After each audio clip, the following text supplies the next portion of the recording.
Down in Texas, more than 100 people are dead. 30 of them were children. A summer camp has been completely destroyed. Families are suffering from unspeakable grief. And while all of this was happening, while parts of Texas were underwater because of flash flooding, Donald chilled out on a golf course. The catastrophic floods that tore through Kerr County, Texas this past weekend were among the deadliest in decades. But what makes this horror, this absolutely horrific tragedy, more unforgivable, worse, if that's even possible, is the extent to which we know it could have been and should have been prevented. This was not just a natural disaster. And of course, in the grand scheme of things, we can lay that at the feet of the Republican Party, which is a party that does not, quote unquote, believe in catastrophic climate change, that does nothing to rein in catastrophic climate change, that makes policies that make climate change worse. That's bad enough. But in this specific instance, the deliberate and malicious failures were political. This situation was made worse by Donald's budget cuts, his cuts to vital agencies, his cowardness, and the absolute empty, vapid, despicable, self-centered cruelty of the Trump regime's response to this. Amid the devastation, 2 young women did what Donald Trump and his complicit Republican Party do not have the courage to do. 19-year-olds Silvana Garza and Maria Paula, Mexican counselors at Camp Mystic, helped save dozens of campers, girls, when the floodwaters came. They are heroes, and the entire world needs to know just not the extent to which their actions were heroic, but the extent to which their heroism stands in the starkest contrast to the vile miscreants running our government. Let's start with the obvious question. While children were literally being swept away by floodwaters that should have been anticipated by the Texas government, where were the so-called leaders of this country? Well, we have an answer. Take a look.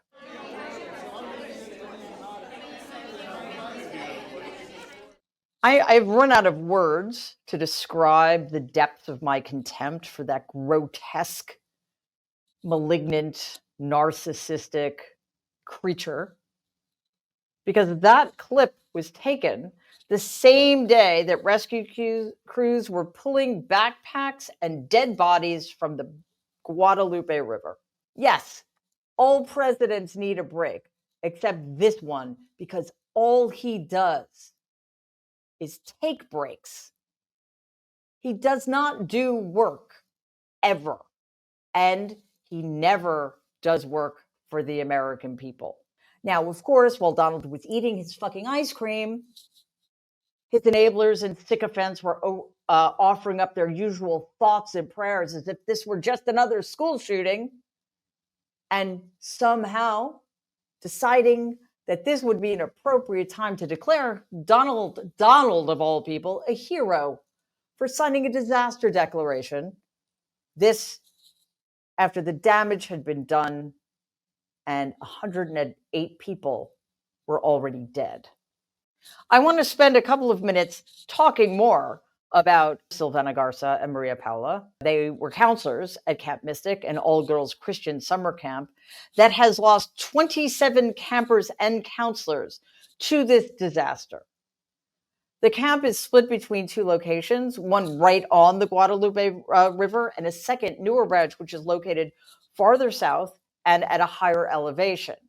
The second site is where Silvana and Maria were working at the time of the flooding. They were asleep when the storm hit.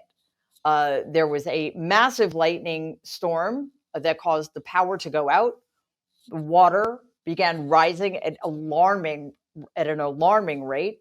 And when the 2 counselors looked outside, they saw already mattresses, furniture, and other debris from the other camp floating down the river. This is when they realized just how dangerous the situation was and how much trouble they could possibly be in. Basically, the main branch of Camp Mystic had been completely overwhelmed. Survivors, including young girls, were being evacuated to their camp. They were frantic, they were soaking wet, and they were terrified. This was in the middle of the night. Despite the chaos and the terror, Silvana and Maria did what our leaders should have been doing. They stayed calm, they comforted the younger children, they took care of each other. Yes, they did what the adults in this country should have done. The adults in whom we have placed our trust, the adults who have all of the power and all of the means to make sure that things like this do not happen. The adults who time and time and time again continue to fail the people in this country, while time and time and time again, tens of millions of people continue to give them the power to keep failing us. Here's a quote. They started telling us that the whole camp or the other camp was almost destroyed, that all the girls who managed to survive were in our kitchen at our tables. They started asking us for clothes, everything they needed, because all the girls sort of swam to our camp, unquote. Without hesitation, Silvana and Maria did what needed to be done. Here they are describing it in their own words on Enmas. Y pues a nosotras como counselors, porque pensamos que también nos iban a evacuar, entonces pues empezamos a escribirnos nuestros nombres en la piel donde se nos viera. A las niñas les empezamos a escribir sus nombres en donde se pudiera, les pusimos sus gafetes, sus nombres, les dijimos que hicieran una maleta con sus cosas, con lo que más necesitaran, de que no sé, si trajeran su animal favorito, yo qué sé, y pues para prepararlas para evacuar, pero pues obviamente no sabíamos si nos iban a evacuar o no, entonces estábamos esperando. These 19-year-old girls didn't wait to be told what to do. They didn't wait to find out if what they did was popular. They didn't check polls. They saw a horrific disaster unfolding. They saw children who needed to be helped by responsible adult human beings, and they acted. And that's what actual leaders are supposed to do. And then here's the kicker, the part that the Trump regime doesn't want to talk about. These two heroes, and they are heroes, are from Mexico. In a country where Donald sycophants and his thugs at ICE and the Department of Homeland Security are trying to deport dreamers and shut down asylum, two Mexican women just saved dozens of American girls from a horrific drowning. So, are we going to have a conversation about who belongs in this country? Are we going to have a conversation about the kind of people who make this country a better place for us to be? Well, guess what? Donald Trump doesn't want us to have that conversation. Why? Because he knows what the answer is. This country is a better place because of people like Silvana and Maria. This country, the world, is an infinitely worse place because of that scumbag eating an ice cream cone while children drowned on his watch. Let us please not let them, the Trump regime, get away with evading responsibility for this horror. Because while Silvana and Maria were doing everything that needed to be done in a crisis, the only reason they had to do it in the first place was because Donald Trump and every single person associated with the Trump regime and every single Republican in Congress has been doing absolutely everything wrong. According to The Hill and the New York Times, staffing at the National Weather Service has been dangerously low. Why? Why slash staffing at a vital agency like the National Weather Service? Well, because of Doge. That's why. Elon Musk was given free rein at the Department of Government Efficiency to make us weak and unprepared. The warning coordination meteorologist for the Austin San Antonio office, gone. That is the person who is responsible for making sure alerts actually reach people who need to hear them. And that person took a forced buyout in April under Donald's Doge program. The position was never refilled. So when the flood hit, the most critical communications role in the region was vacant. The Trump regime has also slashed NOAA's research budget, gutted forecasting labs in Oklahoma, Miami, and New Jersey. And they've proposed eliminating FEMA altogether. Rick Spinrad, the former NOAA director, said flat out, Donald's cuts helped cause a communication breakdown that delayed the emergency response. And how did Donald respond to that? Are you investigating whether some of the cuts to the federal government left key vacancies at the National Weather Service or in the emergency coordination? It did not. I'll tell you, if you look at that, what a situation that all is, and that was really the Biden setup. That was not our setup, but I wouldn't blame Biden for it either. I would just say this is a 100-year catastrophe, and it's just so horrible to watch. Oh, really? It's horrible to watch. Could you see it from your ice cream cone? Must have been horrible for you. So horrible, you had to eat ice cream on your golf course. This is a 100-year catastrophe. What he meant was this is a catastrophe that happens once in 100 years, right? That is a lie.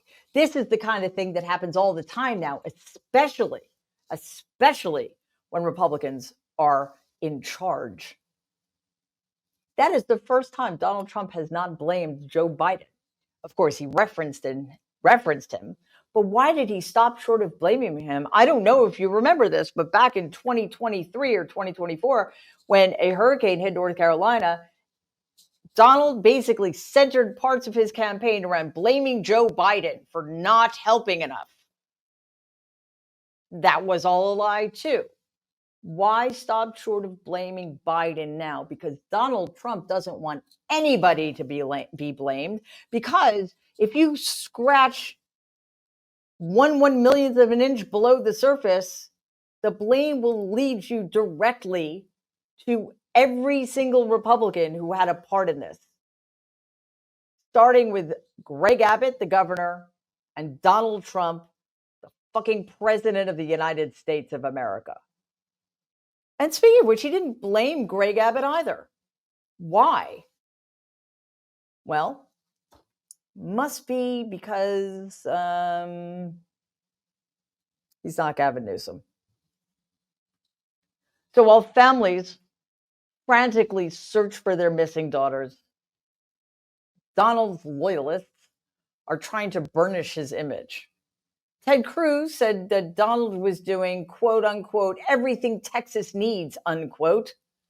Kristi Noem claimed the region is, quote unquote, upgrading the National Weather Service. Interesting synonym for gutting it. But let's talk about what Noem was actually doing as the death toll in Texas climbed past 100. She was on Instagram, posting horseback glamour shots of herself, cosplaying once again, and asking her followers to vote on which one should hang in the South Dakota state capitol. I have an idea. How about the one of you in an orange jumpsuit and leg irons at The Hague being tried for crimes against humanity, you fucking monster? Yeah, that's right. The Secretary of Homeland Security, while families were desperate to find their loved ones, was polling her fans about her cowgirl aesthetic. Why does that matter? Why should we care what Kristi Noem, the Secretary of Homeland Security, was doing during this totally avoidable catastrophe? Well, she heads the agency that is officially responsible for FEMA, Federal Emergency Management. Ted Cruz, as is his wont, was on vacation during another avoidable catastrophe in his home state, but this time he was in Greece, vacationing with his family. We knew about the flooding on Friday, I believe, and the next night, he and his family were touring the Parthenon. That is a day after Cruz was notified by Texas officials about the flood. He continued on with his vacation. And that's a photo of him strolling through Athens, taken just 30 minutes before Kerr County officials confirmed that 27 people, mostly children, were dead. And by the way, that is a senator of the United States of America. He knew long before we did what was going on. Now, it's Ted Cruz, so of course he doesn't care. He's yet another sociopath. The Guadalupe River rose 26 feet in 45 minutes. That is unimaginable. It swept entire cabins downstream. More than 100 people are dead, dozens are still missing, and hundreds of parents waited agonizingly for calls that never came. At Camp Mystic alone, 27 children and counselors have been confirmed dead. Among the victims, 8-year-old twins Hannah and Rebecca Lawrence and 8-year-old counselor Chloe Childress. The camp's director, Dick Eastland, died trying to save girls. And where's Donald now? Well, he's still in D.C., or I should say back in D.C., but he hinted, or maybe the better word is threatened, that he's planning a trip to Texas later this week, and my question would be why? What is the point of that, you useless piece of dirt? You want a photo op? Well, we have one. We have a photo op of you with an ice cream cone on your golf course, enriching yourself while American citizens were dying or being found dead because of you. This is a story of contrast. This is a story about two young Mexican women who did not stop to check people's citizenship before saving their lives, who did something more brave than most of us can possibly imagine, who led at a time of extraordinary peril, showing more courage and leadership than anybody in the Trump regime has ever shown at all. Donald Trump did nothing in the moment, but he has done so many things leading up to this that made this completely avoidable catastrophe inevitable. What is his priority now? To comfort the families who just suffered the most unimaginable loss? To ensure the American people that this kind of thing will never happen again because it never should have happened in the first place? To promise to fund the agencies that are responsible for warning us about these oncoming disasters in the first place? No. His priority right now is to avoid blame because he knows he's responsible. He knows that his policies are responsible. He knows that everybody associated with him who allows this kind of thing to happen time and time again is responsible. And he is incapable of taking responsibility for anything because he is a coward. Please take a second and like and share this video. It'd be awesome if you could subscribe to the channel. If you're listening to us in podcast form, please follow us and give the show a 5-star rating because it really does help other people find our content. Thanks.